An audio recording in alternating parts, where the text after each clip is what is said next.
Welcome to our podcast, Inspiring Living with me, Mark Candelaria. I'm an architect, blogger, traveler, chef, father, husband, and now author. I'm the founder and a partner of a fabulous 20-person architecture firm specializing in high-end residential architecture, designing amazing homes across the country and now the world. We have hosted tours over the last 23 years to Italy, Spain, Oregon, and soon Mexico and France. And in the course of all this, I have met a lot of interesting people who truly inspire me. We are excited to now be in our third season, and our podcast is all about the opportunities that are right there in front of us to inspire living. Yes, we will talk about architecture and design, but every week we will venture into all sorts of topics that will inspire you, teach you, and motivate you to inspire living every day. My guests will include a wide gamut of amazing people, from those in the design industry to clients to real estate professionals, chefs, artists, sports figures, and philanthropists, and people who just flat out get it. Sit back and enjoy, and let's have some fun exploring all the opportunities that are just waiting for us. Please subscribe and get ready to be inspired with every podcast. Okay, as my dad says, here we go. Happy holidays and Merry Christmas to you all. Thanks everyone for all the listens and downloads to our 2023 podcast, now in our third season and fourth year, with well over 100 podcast episodes now, and we have more in the works, including today's podcast episode featuring Otto Pappa of Autocrete, a design build firm specializing in rammed earth and concrete-based designs. We recently completed an amazing home featuring Otto's rammed earth products in a Candelaria design home that received a National Pacific Coast Builders Award and was featured in Lux magazine. Well, I cannot believe we are wrapping up another year here, and yes, here we are on Christmas Day. Isabel and I, and both our Candelaria Design and Earth and Images teams, wish everyone a joyous and safe holiday. Isabel and I are off to Portugal the day after Christmas, just the two of us, no tour travelers, just us, as we are doing an 11-day gratitude to God journey, giving thanks to all the miracles we personally witnessed in our family and marriage this past year. We will land and spend a few days in Lisbon, and then it's off to Fatima, Portugal, where we will bring in the new year. And then it's off to Spain and the Castillo Termal Monasterio de Valbuena Hotel and Spa in central Spain for 2 days and nights of prayer and, of course, some spa treatments. Then we finish at my favorite spot, San Sebastian, Spain, including a day trip on a private guided trip to Lourdes, France, for our holy water and more prayer, and finally a farewell dinner at the world-famous restaurant Arzac. Links to all of our stops will be included in the story notes. Of course, we will be posting, blogging, podcasting, and praying along the way, so stay tuned. Okay, make sure to check out our beautiful Candelaria Design and Earth and Images home in the current holiday edition of Phoenix Home and Garden magazine, now on newsstands. Such a lovely and colorful Italian-inspired home for two of our all-time best friends. Finally, I do want to make mention of our 2024 Candelaria Design tours. First, we have a Oaxaca, Mexico tour from May 2nd to the 9th, which will be amazing. Artisans, mole, mezcal, music, and maybe even some architecture. This trip is almost sold out, so thanks for overwhelming interest. Then in August, we have our third Oregon Willamette Valley Wine and Food Tour from August 8th through the 13th. Then we have sold out our 2024 Italy tour set for September 17th through October 1st. We are working on a potential Santa Fe, New Mexico tour for late October, so stay tuned for more on that. Okay, how's that for keeping things busy? Let's get to our podcast, and so without further ado, we welcome our guest, Otto Pappa. Merry Christmas, everyone. Our guest today is Otto Pappa. Am I saying it right? Yeah, that's correct. Otto Pappa, architect and founder of Autocrete, specializing in rammed earth and concrete-based designs. We met about 2 years ago while working together on a very cool modern house I designed in Paradise Valley. And Otto was hired to create a couple large suspended rammed earth fireplaces for the home, which ultimately won a National Gold Nugget Award and was recently published in Lux magazine. Everyone listening has got to go to the show notes and click the link to this episode's webpage so you can see what the heck we are talking about here. When I say a levitating rammed earth fireplace, it virtually looks like it is levitating, doesn't it? It is indeed. Yeah. It's actually suspended from the ceiling. We cheated a little bit. We're not that good yet, but we're getting there, right? Yeah. Yep. First of its kind, though. Was it the first of its kind? Yeah, haven't seen anything like it. It's beautiful. It's awesome. Okay, so let's start with telling you a little bit, our listeners, a little bit about yourself, where you're from and where you are based now, and about your work, and tell us what the heck is rammed earth and where did it come from and where was it first used? But before I say that, before you answer that, Otto, I want you to know you have the same name as my German grandfather did. Well, that's where I got And my he was name. an architect. Oh, really? Yeah. So Uh, so I love come that from name. I love a that name. long line of great designers. I think Otto Fry was a engineer that did Yes. some tensile structures. So There you happy to go. have the name. So go ahead. Tell us a little bit about Rammed Earth, where you're from, a little bit about yourself, your little history. Let's get into it, man. Sure. Yeah. So I'm from the East Coast, North Carolina, born and raised, and kind of felt like the South didn't really mesh with how progressive I wanted to, move my life and my business. So I moved out west through an interesting chain of events, which I'm sure we'll get into. But my background is really in architecture. So I'm a licensed architect and really practiced traditionally in the architecture field in an office for a couple of years and just felt like there was something missing. Couldn't just spend all my time in the office. So I think a lot of the most inspiring architects and most inspiring work that I see coming from the field, blurs the line between practicing hands-on and designing. So I think in order to do the best work, you really have to have experience and comfort on both ends of the spectrum. So as a newly licensed design builder, I definitely encourage all young professionals to step outside of their comfort zone and really try to get experience doing construction administration at the very least, and doing some, construction themselves. Yeah, yeah, for sure. So did you go to formal architectural school? Yep, yep. I went to UNC Charlotte, Okay. 5-year accredited degree program. Worked at a firm called Star Design that was restaurant and retail, Okay. commercial side of things. And it was around that time that I had an opportunity to travel for professional development, and I found Arco Santi. So, being in an office and then coming across Arco Santi, I had learned about it in architecture school, but you really can't understand. Oh, you got to experience it. Yeah, yeah. You see photos in textbooks, even videos, but until you're there in person, walking around the space, that's really life changing. It is. Now, what year was that approximately that you experienced Arcosanti for the first time? So that was 2015. Wow. Okay, so here's my experience, just to cut in a little bit, because I had a similar experience that totally inspired me with Arcosani. I was going to school at ASU in 1979 and went to Arcosani in 1979 and saw it. And I was Wow. like, whoa, this is so cool. So, and I have not been back since. Wow. So I Yeah. get up there and see what's happened in what, 30 years almost? Oh my gosh. Almost Yeah. 40 years. Yeah. Actually, yeah, if I add it up, it's 40 years. Yeah. Well, the 70s and the 80s were really the heyday. The project was built, I would say, primarily from all labor from unskilled, Yeah. volunteers. Yeah. So to see what is possible through that light and just through the effort of collaboration and community, it's really something unlike anything else. And that's really what made me rethink my path, Yeah. experiencing the site and the aesthetic, formal nature of it. Yep.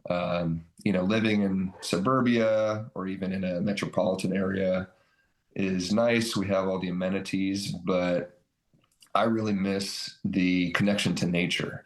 Right. that a place like Arcos Hunty provides. So, the really selling point, I would say, is, the removal of your commute to work. Yeah.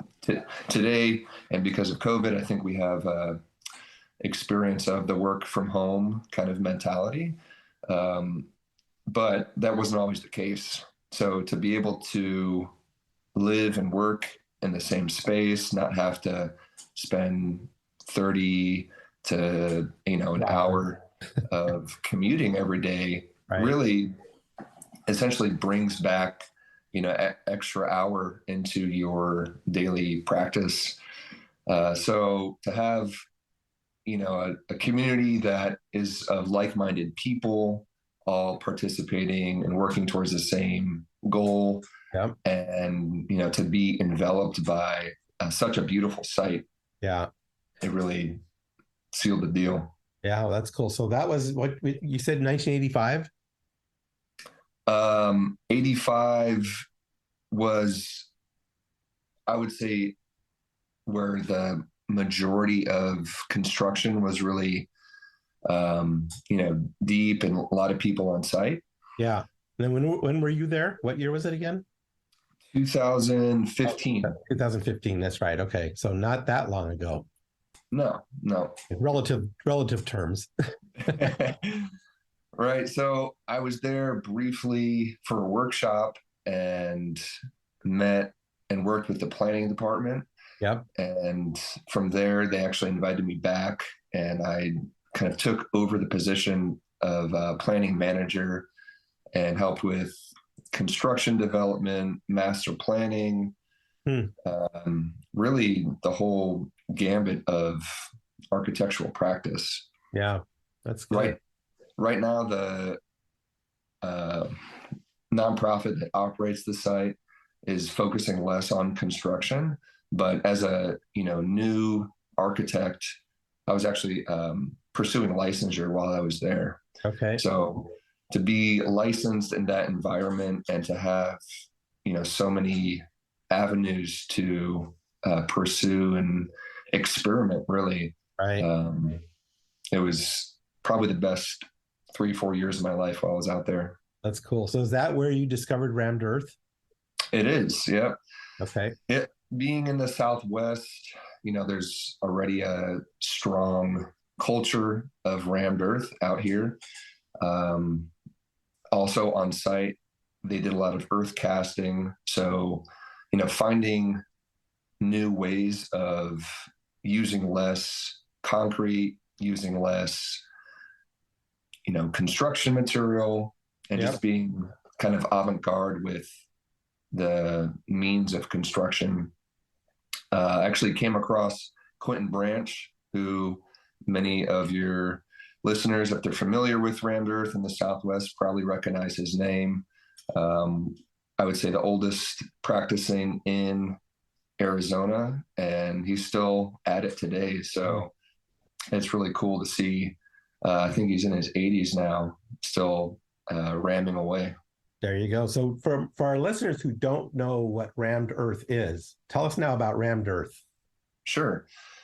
So rammed earth really may be one of the oldest building techniques. Dates back thousands of years. The Great Wall of China was built primarily out of rammed earth. So, if you think of, what is this new material I'm seeing coming into the conversation, it's really not new at all. Yeah. There's been some modern advances with it. Traditionally, rammed earth has been what they call unstabilized. So it's just using clay and an aggregate, really a soil from any site that you're building on. And the clay acts as a binder to hold all the material together.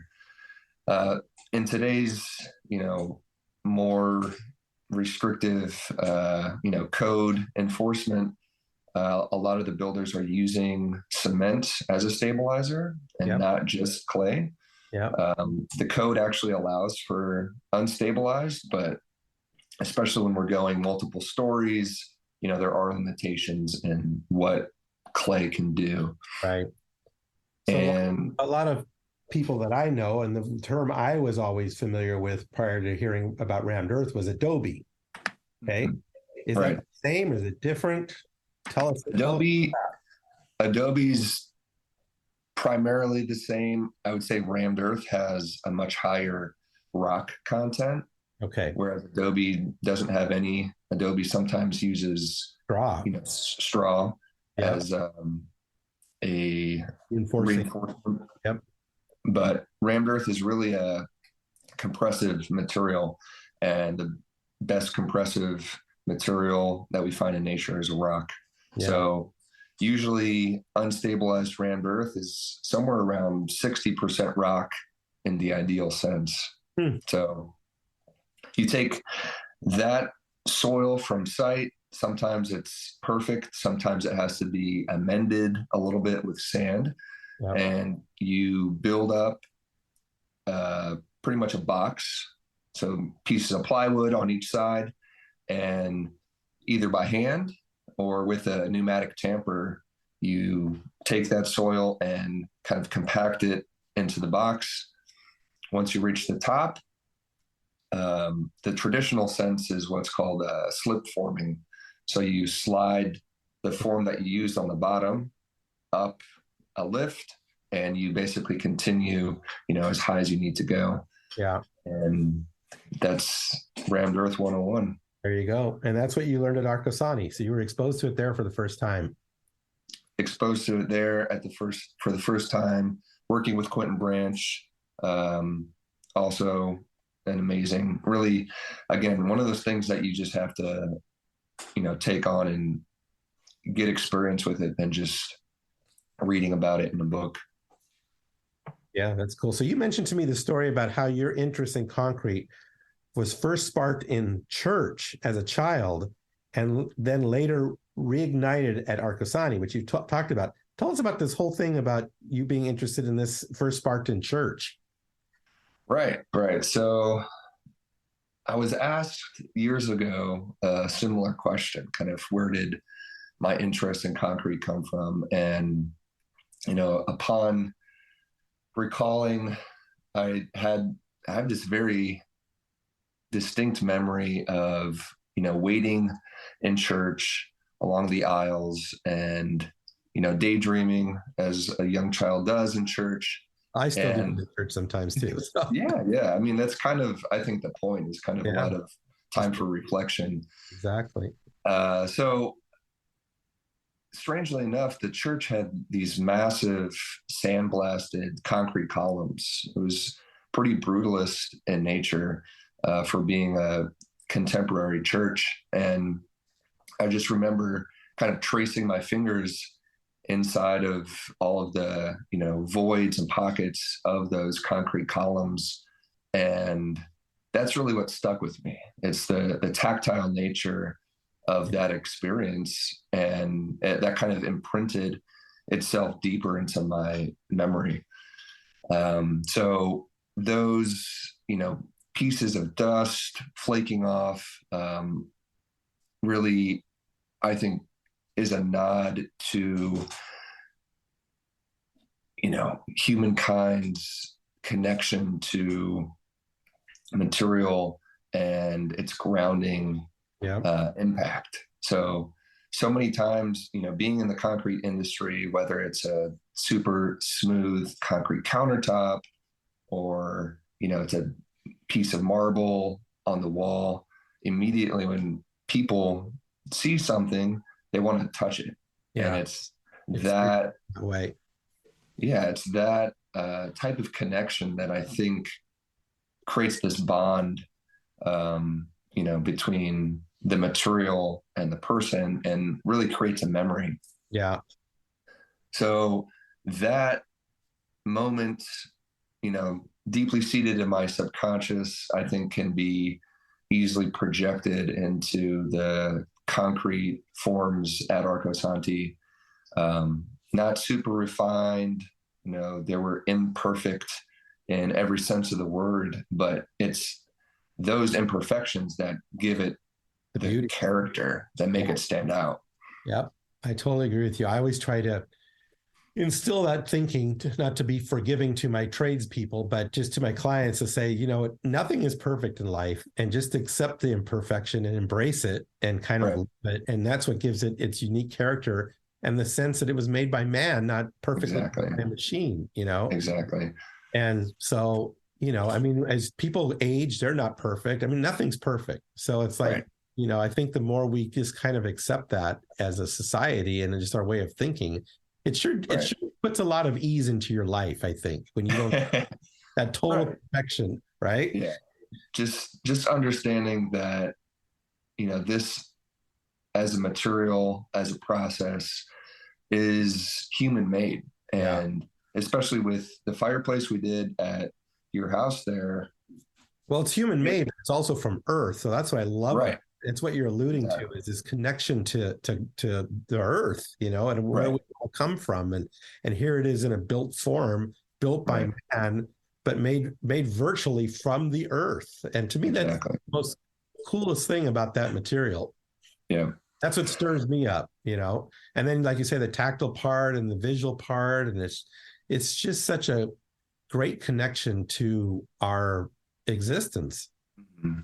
Yeah, it's very subconscious. It's very ancient in a way. I think so often, in today's high, pace, fast society, everybody's trying to kind of revert back to simplicity, trying to find ways of grounding, of breathing, and just taking time for space.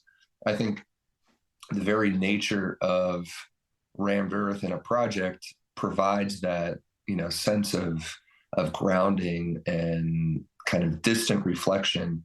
I know whenever I walk into the client's house and see the fireplace, it just obviously is impactful, but it provides a ancient kind of memory that is hard to define. Yeah, no, it does. When you walk into that room, it's a very modern house, but that fireplace in itself is somewhat modern, but it does have that earthy, very organic nature to it that just anchors the whole house. I mean, Right. it's the soul of the house in essence. Right. And Yeah. that's what's interesting in talking to you. I've always kind of felt this because I've had the same experience with our DNA in our body is carried on from generation to generation to generation. So have you ever thought the fact that maybe you actually are a part of your DNA actually built that Great Wall of China, Otto? Yeah, I mean, we all come from a similar thread, Right? so I'm sure at some point, my German grandfather was a builder and a tool and die maker himself. I actually never met him, but I feel a lot of his, nature Yeah. obviously It's running in through you. my veins. So It's in your DNA, man. exactly. Right? I believe that has a lot to do with it. You just those threads are just carried through. And then Yeah. you see it when you touch that wall in the church. Boom. It's like a magnet, man. Right. Yeah. I've always been, intrigued by the description of, where our fears come from, in Yeah. a kind of a similar sense. Why do we have a fear of a spider or a Right. Where fear does of that come heights? from? Exactly. And they say it more often than not is probably a traumatic event that somebody experienced, down your bloodline that, Yep. really made you think about getting close to spiders or getting close to, It's in your things chemicals. that go bump in the night. Yep. That's very cool. So you've been doing a lot of traveling too. I think you were just in Boulder, which is where I went to school. I went to school at University of Colorado my first year, and then transferred to ASU. Uh, Nice. and so you're doing a house up there or something, a project up there right now, correct? Yep. Yep. I'm working with uh, Brett over at Earth Built Associates. Okay. He's a similar rammed earth builder out in Colorado, and had an amazing client and job site up there. And we just finished up the rammed earth portion um, because of the weather. So with rammed earth, you really want to get the majority of the construction done before freezing temperatures. Yeah. So we were kind of racing the winter months coming in. And my work with him and other builders really across the country is primarily for collaboration and kind of sharing of ideas, because the trade and the industry is so insular, especially in the States. It's super valuable and important to have these conversations, and really comes down to hands-on experience, as much as we can get. So Yeah. we were working out there in Boulder. I was in Victoria, British Columbia. Oh, cool. Earlier this year with Tony Johnson of Earth House Holdings. And again, the trade is the same, but the execution always varies slightly. So whether you're working with, a soil that's a little bit different, or a forming system that's a little bit different. Weather. The weather, exactly how things are detailed, how walls are insulated, all that ends up being very site specific. It's pretty much endless, isn't it? Sure, it is. Yeah. And the year prior, I was actually out in Spain building my sister a little casita on Awesome. some property she has out there. Now we're in Spain. I'm heading to Spain in about 3 weeks. Yeah, it's Andalusia region. Yeah, we've taken our tour down there to Granada and Sevilla, and trying to think where else we've been. Cordoba. We were just in Cordoba last year, and what an amazing place. Oh my gosh, yeah, definitely kind of a sleeper driving around the south coast there. Takes you back. Spain's in some ways, decades behind where a lot of things are at here in the States. So it's nice to have that glimpse back into a more distant culture. Yeah, it's very cool. Plus, you mentioned the culture. I mean, all that Moorish architecture that influenced that area, and a lot of adobe rammed earth type structures, and it's amazing. Yeah, I would encourage you, if you come across the opportunity in your travels, or if you have already, to go to the Alhambra. Yeah, we went to the Alhambra. That was part of our tour, and what an amazing place that is. That's all rammed earth. Yeah, it's incredible. What a sight, right? Yeah, it's quite the penthouse suite, to say. Yeah. And just traveling around Spain, if you know what you're looking for, in some exposed wall sections, or they're doing renovations, you'll see some signs of rammed earth, because it's, such an old building material and process. And really, I think in drier, more arid regions, it lends itself to being more advantageous. That's why it's so popular in the Southwest. Yeah. Popular in Spain, very popular in Australia. So those dry, arid climates really lend themselves to seeing more of that. Yep, totally. So what's the largest project you've ever completed? Because Inspiring Living is all about the people and the organizations that inspire us, we're excited to have a new sponsor for our podcast, the Sleep System Store, located at the northeast corner of Indian Bend Road and Scottsdale Road. The Sleep System Store is the only place in Arizona where you'll find premium handmade beds expertly crafted by the world's most exclusive brands, including Hastings, Vispring, and Cluft. At Sleep System, a trusted and highly trained sleep specialist guides you through the process of selecting your perfect fit. With 2 locations serving Scottsdale and surrounding areas, each location offers a unique lineup of beds and bedding selected from the best collections, engineered from completely natural materials for your comfort, and brought all together to one premium destination, helping you achieve the best, most comfortable night's sleep imaginable. There is nothing better and more restorative to your well-being than a good night's sleep. Check them out in-store or online at sleepsystemstore.com. That's sleepsystemstore.com, and tell them the Candelarias sent you. So I would say the project me and my business partner did in South Coast Plaza. It was actually a commercial project in a mall of all places. So we used a very special blend, a very special mix. It was actually for a Hermes store. So that's cool. if you know Hermes, they like very, precise and exact types of finishes.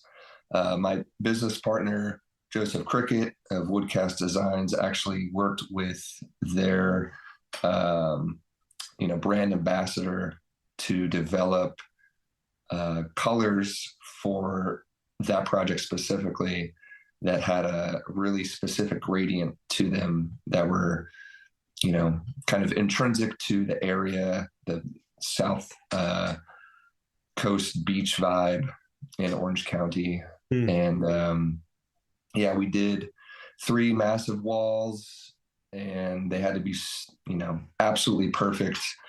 So if you're walking around that mall and have a chance to stop in Hermes, I'll check that out. Well, what I love about that is when you get to do some commercial type work, it gives the public an opportunity to experience your work. Whereas like the house that we did, exactly, other than their friends, no one's going to ever see it or touch it other than maybe shots in a magazine. But work like that is awesome because everyone gets to experience it. Right. Yeah. And especially with Rammed Earth, hardly anybody knows about it or really understands it. So it becomes even more unique in that way. Right. Exactly. So what project are you the most proud of all the work you've done? Well, that's an easy one. I would say the fireplace that that's awesome for you. Yeah. That's I cool. think just what that represented from, a professional, collaborative perspective and working with my team. My team I brought in really from all over, some specialists that I could rely on because, similar to working with concrete, there aren't opportunities to kind of pause and wait and come back to it the next day. Right. So you're oftentimes in a position where you're like, hey, we have to push this one a little bit further to get to an appropriate stopping point. And unless you're working with people that you can trust and you really know that they have a passion for it, you're going to run into problems, which I've definitely experienced that. So I found, hiring people that are impassioned by the material. It's not just a job for them. It's really, that's the difference right there. Yeah. Yeah. That's the big thing. Any business, to be honest with you. I think you get people that are like-minded, have that passion, and they're going to work because they love what it is that they're doing. That makes all you can teach that person to do anything, when they have that inner spirit of just loving what they do. Right.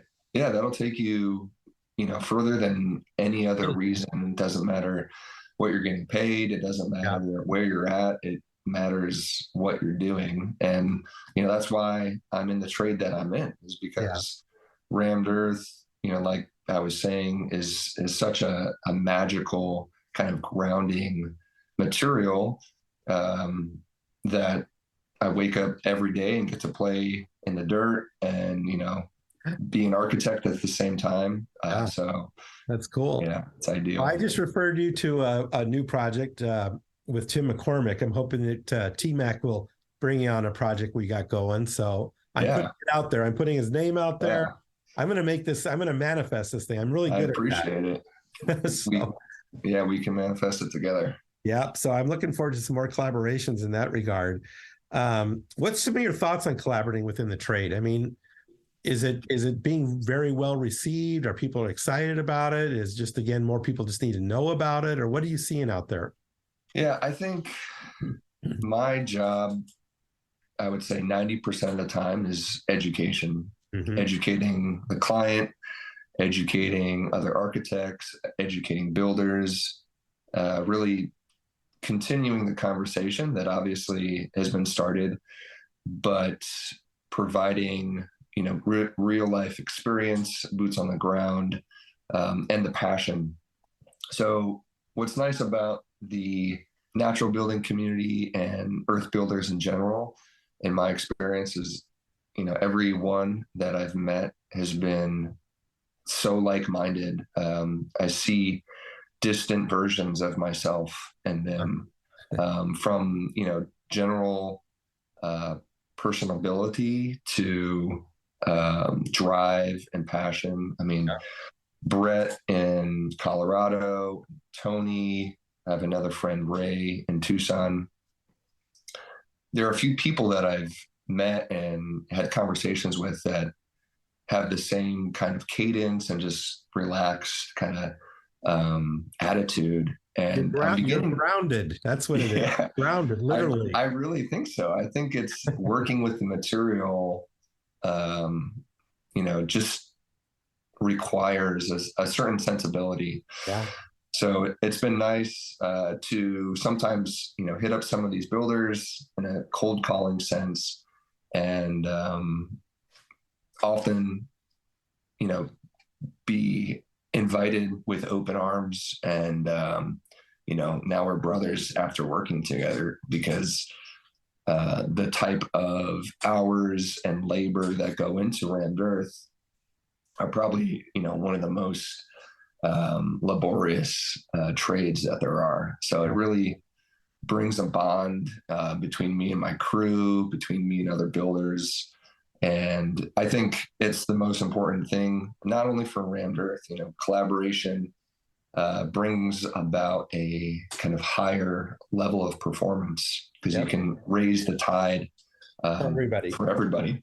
Exactly. I say that all the time. And that's why I like when us in the trades, different architects, we get together, like our ARA group, we're competitors in a sense, but I always find we're more collaborators than we are competitors.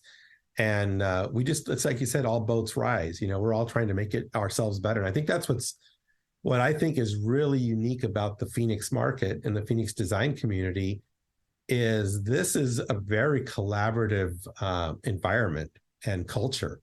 Mm-hmm. And I think you're really seeing kind of a renaissance here in Arizona and Phoenix with design and technology. And I mean, this city is just amazing what's happening. Yeah, I feel it. It's very unique in that sense. I didn't spend too much time in the North Carolina building community, mm-hmm. but it really seems like there's a level of proficiency and excellence that, everybody's obviously doing their best, and it really brings up the caliber of, product for everybody. Yep, that's what I'm seeing. So the other thing we talked about, and you've alluded to it a little bit in our conversation, is what role does spirit have in architecture? Let's talk about that a little bit. Okay, yeah. Well, that spirit really, I think, defines a simple space and makes it a place. It allows this connection to memory on a subconscious level. And, the difference between a house and a home is the spirit that you bring inside of it. Yeah. So spirit is, maybe missing from a lot of, copy paste, cheaper options in terms of construction. But what's nice about working in, our industry, especially in the natural building community, is that spirit is transferred from the artisan into the home. So when you have a lot of, positive, like-minded people working together to, build a forever home for somebody, you can feel that as a client when you walk into the space. It's not just, something that's pulled in out of a magazine or, copied exactly. It's unique in its own right. And I always, unique to the concrete industry, there's a good analogy here. I would say 90% of any concrete craft is building the formwork. So you're spending so much time imbibing, exactness and everything into the form. And then the actual pouring and casting of the concrete, 10, 15 minutes. And it's the end of the line. It's the end of the game. It's like exactly. all went into it. That's the creative part in essence. Exactly. Yeah, that's so cool. So I mean, it's just interesting how that is in so many things in life. If you really think about it, it's the finish line is the finish line. It's the journey that's so damn exciting. Exactly. Yeah. Yeah. That's why, traveling allows for this, being a teacher of that same mentality. You can be, hyper regimented and plan everything. But when things come up, which they will come up, and there'll be, bumps along the way, you can, have your expectations kind of smashed down. But if you look at your travel experience as, the best part of this is going to be the distance from point A to point B. It's not going to be point B. It's going to be, the moments in between. Yeah. Well, I would say the potholes make for the best stories down the road. Pardon the whole pun in that saying. But, it's like I've learned, because we do these tours, you can plan forever and nothing's going to go exactly the way you think. Right. And the difference is what you do when you hit those potholes. You can sit there and bitch and complain about it, or you can look at it and go, okay, man, this is going to force us in a different path. And we're going to have so much damn fun. And my tourists look at me like, are you sure? What are you up? And then later they go, oh my God, we found this cool restaurant because we took a right turn and we went here. And so I learned you take those opportunities and just turn them into the best things ever, Yeah, those are where the best stories come from. Nobody remembers the perfect vacation. Journey has no story, really. Right. But when, your bags get lost and you're living out of a backpack for a week and you have to, go somewhere else because your hotel was canceled, like those are the moments that you remember. And that's what it's all about is creating memories. Exactly. So what do you see for the future of Rammed Earth and your field of work? I mean, it seems like it's just really blossoming in what can be accomplished with it and what a beautiful art form it is and just everything you've said in this podcast. What do you see happening? Yeah, it's a really special time for Rammed Earth. I say it's a renaissance blossoming here in the States. It's pretty developed already in, I'd say, Europe and Australia, but really in the States, we seem to be, years, if not, decades behind where they're at. So in a collaborative sense, I've been working a lot with, I would say, the industry leader, Martin Rausch over at Erden in Austria, who is, looking back at Rammed Earth's true potential of being hyper-local and limiting our carbon footprint. So a big part of the story of Rammed Earth is, the sustainable, low embodied energy-ness of the material. And, some ways of building put in sometimes upwards of 15% cement in the mix. And it's kind of a missed opportunity because there are other ways to stabilize where Martin is doing that type of construction without any cement. Wow. So he's completely what he calls raw. It's just using clay and rock and unique enough to Austria and the very alpine territory. Yeah. The soil is actually pretty much perfect for a lot of Rammed Earth. So not only is he leading and doing, no cement, but he's also doing prefabrication. So at his factory there, he's developed a robot that kind of operates along a line and creates these massive Lego blocks of rammed earth. Wow. Those are cut into sections that are more manageable and then lifted up with a crane and stacked like masonry units and, grouted together with a clay mortar. And, that I think is really the future of rammed earth. What makes rammed earth difficult, like I've said, is such a high labor requirement. It's very labor intensive, takes a lot of time. So to limit that amount of labor and kind of, look at the future of robotics and kind of artificial intelligence, allowing the robot to do the building and then the more fine-tuned kind of finesse work to be done between man and crane. So working with him on a couple of projects has been really inspiring, to say the least, eye-opening, and hoping to build one of the first non-stabilized houses here in the States, hopefully next year. That's awesome. That's so cool. Well, we'll have to talk to you. I'm on the board of Habitat for Humanity. And so some opportunities there that we could do some exploring too. So absolutely. Yeah. So give us your spin on what it means to be sustainable versus resilient. That's a great question. Question we often asked ourselves at Arcosanti, being that the community in a social sense was kind of asking themselves that same question. And sustainability, unfortunately, has a lot of caveats with, this concept of greenwashing.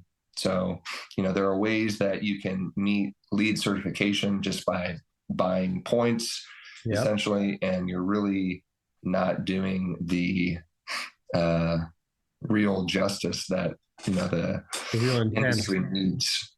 Yeah. So there's one end that I would say is more sustainable, and it's the greenwash end. Maybe in the 70s and the 80s, sustainability was a little bit more authentic, but now everything's more commoditized, and it's less true to its form. So resilient is really a perfect example of the other end of the spectrum, and kind of where rammed earth has some good analogies, because rammed earth isn't just sustainable immediately. It's not just hyper local, but it's resilient in the sense that we're building for generations to come. Right. So a lot of rammed earth that is built within this century is going to be around for hundreds, maybe thousands of years. Great Wall of China, the Alhambra. There you go. Exactly. Yeah. There's no better sustainability than something that is resilient, something that you're not going to have to replace every, 10 to 15 years. Yes, let's say there's a new product that's actually made out of mushrooms as insulation. And that's very sustainable, but how resilient is it? It might degrade very quickly over time. So finding a happy medium for that is super important. Well, we might have to do a rammed earth stadium. What do you think of that? I mean, they're tearing those things down every 20 years. It's like, come on, seriously? Exactly. Imagine like the Coliseum lasting, maybe a few thousand years.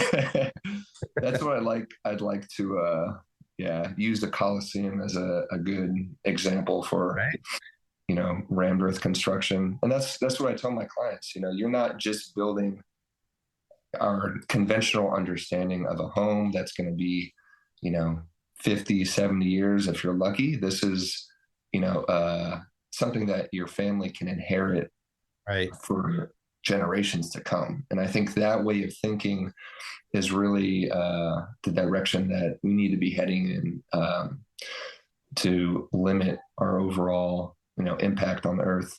Yeah, I love that. I mean, I think that's the whole thing that just upsets me so much is this whole disposability notion. It's like, well, we'll live in this house for 3 years and we're going to flip it and sell it or throw it away Right. or tear it down or it's Right. like, how come no one thinks about building a house that might last 200 years like they used to build them? Exactly.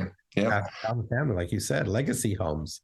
Yep. I think there's a newer concept coming out of Europe called the Living Building Challenge. So it's kind of in competition with the LEED kind of development system, but they, try to design any type of architecture to last at least 100 years. Yeah. So I think that as a way of finding resilience is already a framework in existence. And I will say, your client at the house, Roadrunner, for the fireplace, he's both of them have been so much in support of our home being a dwelling for all of our family for years to come. So they call it the dwelling.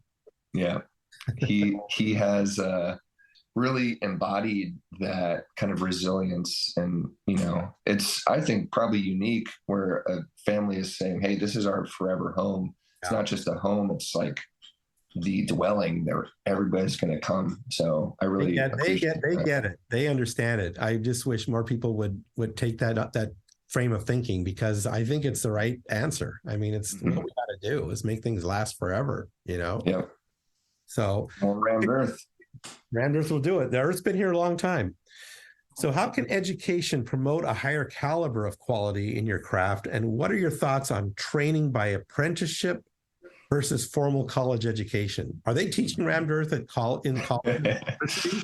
Or would you, if you had a kid out of high school, and I'm involved with Elevate, which is this group of high schools with inner city kids that are looking at different ways of getting from point A to point B, and a lot of them can't afford college, And so I'm a big proponent of this whole apprenticeship notion, that I think there's so many opportunities for these kids to make great money and not get debt after 4 years of college, probably getting a degree they're never going to use, and just follow their passion. Most of them just aren't exposed to it. They don't even know you exist, Otto.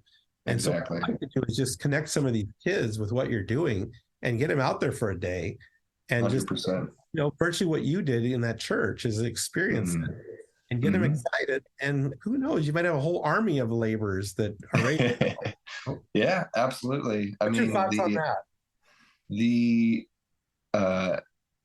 I guess the trade industry, as I've understood it, is going to experience a deficit in the next decade, because so many of the trade experts are 50, 60 years old, on the verge to retirement. And my generation, I think, primarily went to a 4-year university or something less trade oriented.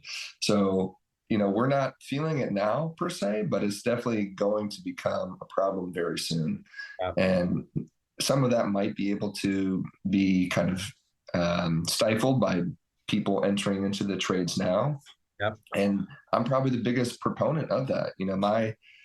My family is all college educated, and college was number one, first thing to do. It wasn't even really considered to pursue a trade by hand. But after getting a 5-year degree, what I missed the most, or felt most connected to, was the hands-on learning approach. So Arcosanti provided some of that, and I will say some architecture schools do require some 2-3 year apprenticeship type of environment, but not enough of them by any means. So I wish there was more of that worked into our system. As far as natural building goes and Rammed Earth, I can think of one university in the entire world that even specializes in it. It's in Spain.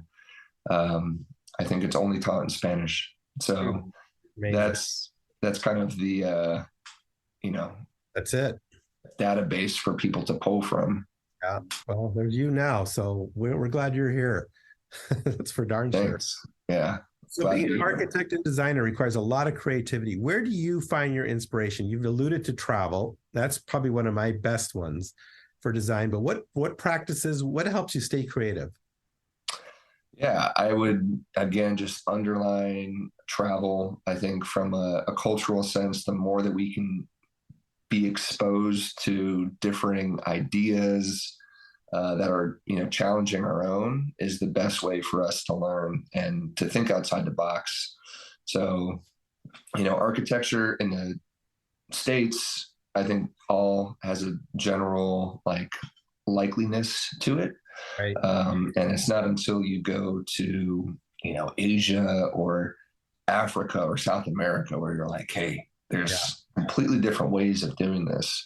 Yeah. So I think from a formal sense, just visually seeing other, structures is very important, but I'm also equally as inspired by nature. So, every time I go on a hike, really try to, be close and aware of rock formations, traveling.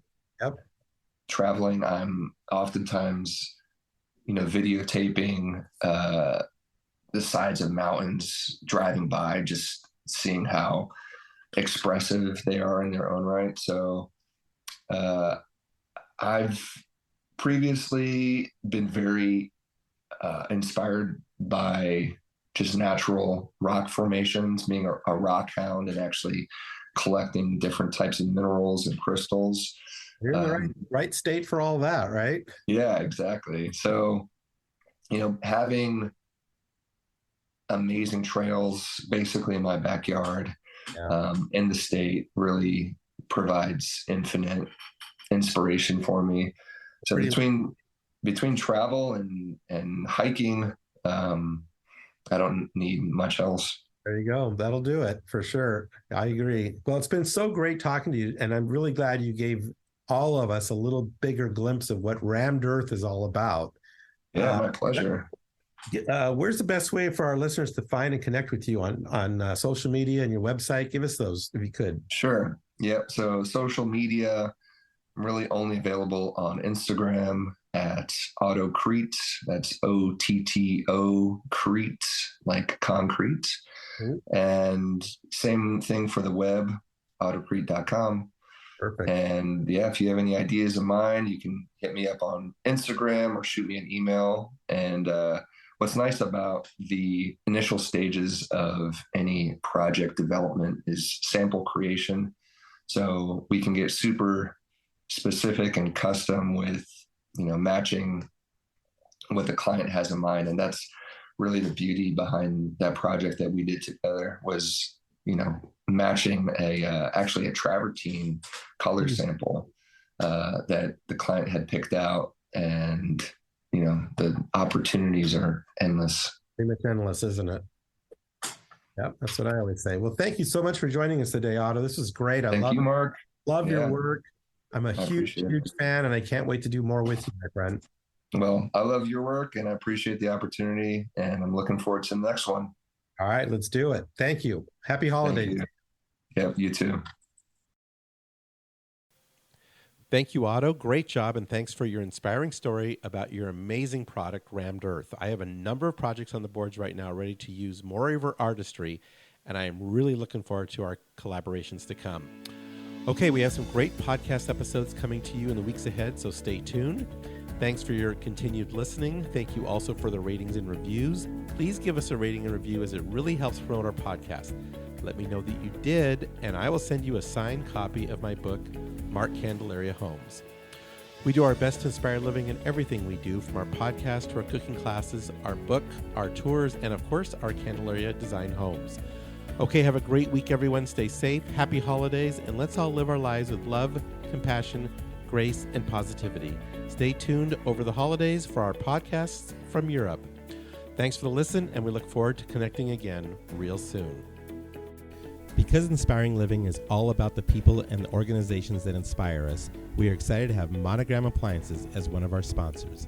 Anytime we do a new kitchen or a kitchen remodel, Monogram appliances are what we recommend to our client. Their appliances are the definition of luxury, meticulously detailed using the finest materials and an ownership experience that is second to none. This is how Monogram is always thinking ahead and inspiring and elevating the kitchen experience. Because at Monogram, they don't just elevate one thing, they elevate everything. I want to say a big thank you to my good friends at Stockett Tile and Granite Company, where your project is our priority. I want to thank the Stockett team along with so many others who contributed to the success of our fabulous demonstration kitchen and our new Candelaria design office expansion. You will have to check out online our video cooking classes, and our kitchen is amazing. I've had the pleasure of working with the Stockett team for nearly 40 years on many spectacular projects, and trust me, they are the epitome of excellence when it comes to tile, marble, and granite work, bar none. Their skill and customer service is impeccable, and the bottom line is they are just good people. I have traveled with and dined with and just had good times, both personally and professionally, with Dave Stockett and his lovely wife, Becky, and they are the best. When it comes to your next tile and stone project, make sure Stockett Tile and Granite is a part of your team. Thanks for listening. We hope you enjoyed our podcast. We encourage you to write a review, screenshot it, and share it with your friends. Please instant message it to me and follow us on Instagram and Facebook. We thank you for listening, and we look forward to sharing more insights to inspiring living next week.